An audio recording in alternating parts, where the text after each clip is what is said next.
Today, we're talking about something that lives underneath a lot of our struggles with money and relationships. And that is childhood conditioning, specifically the messages that we picked up early in life, often without even realizing it.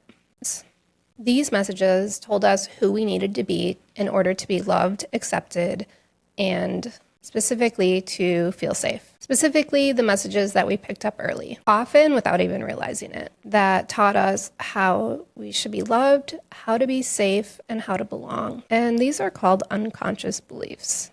And unless they are addressed, worked through, understood, they will keep showing up in our lives over and over again. Specifically, they show up in relationships, they show up in money. It's the way we love, spend, earn, and trust. So let's go there.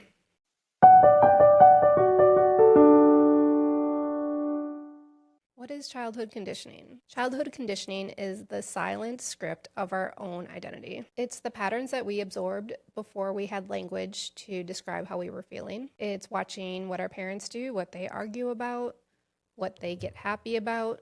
It's absorbing everything in our childhood. And it's how we learn. It's literally our programming. It's like a computer program.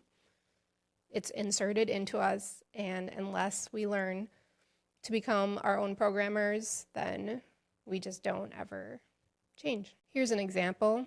It's watching your parents maybe argue about bills or money, and then you absorb this idea that money causes stress. It's hearing one parent say, "We don't talk about our troubles," and we learn to stay silent in conflict. It's praised for being helpful, quiet, and selfless, and then thinking, "This is how I earn love." These lessons didn't get taught to us. They're absorbed by us, molded, repeated, and then they become internalized as truth. So how does this affect love? If you grew up in a home where emotions weren't safe, you will most likely have a hard time expressing your needs. If you learn that love was conditional based on performance, obedience, or caretaking, you might find yourself overgiving in relationships, hoping to feel worthy. You might accept breadcrumbs and expect to be able to make a cake out of them. You might accept breadcrumbs and try to make a cake out of them. You might confuse tension with passion. You might confuse tension with passion. You might stay silent to keep the peace, or you might stay in a relationship too long in order to not be alone. So how does this childhood conditioning affect money? So let's say your caregivers, your parents, they always fought about money, or they were always concerned that there wasn't enough money. You might associate your own financial abundance. You might associate your own financial abundance.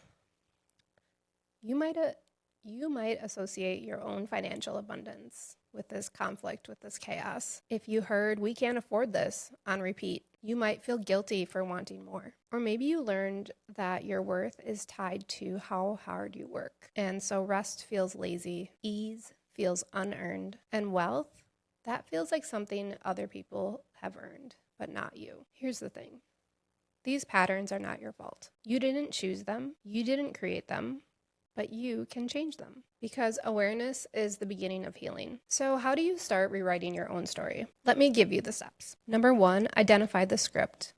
That means asking yourself, what was I praised for as a child? What was I punished for? What did I learn about love, money, or success from the adults around me? Take a minute and write this down, because you can't change what you can't see. The second part is question this belief. If you find yourself thinking, "I have to work really hard to deserve money," ask yourself, is that actually true? Who taught me that? And how is it serving me? It's the same with love. If you believe that you have to be easygoing in order to not be left, pause and ask yourself, who told me that my needs are a burden? Step 3, create a new truth. This part takes a little bit of time, so start small. So this is a rewrite.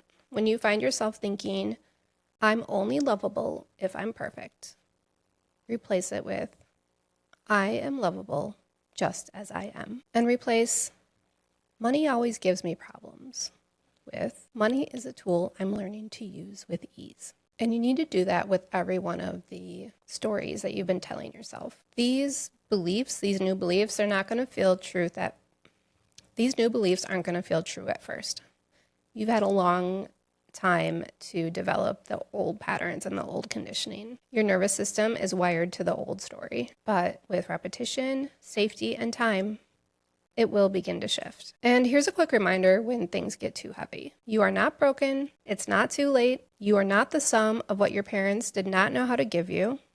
You are allowed to receive love without overgiving. You are allowed to have wealth, ease, and joy, even if you didn't grow up to see it modeled. So if this has resonated, I'd love to hear from you.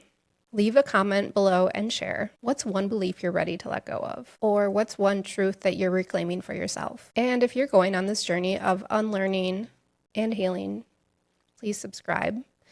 I also have a free workbook you can download. It's in the comments, and it's called The Permission Slip. There's also a podcast called Unwritten that I host weekly. And just so you know, you are allowed to outgrow the story that you've been handed. You're allowed to write a new one, and I'm so glad you're here.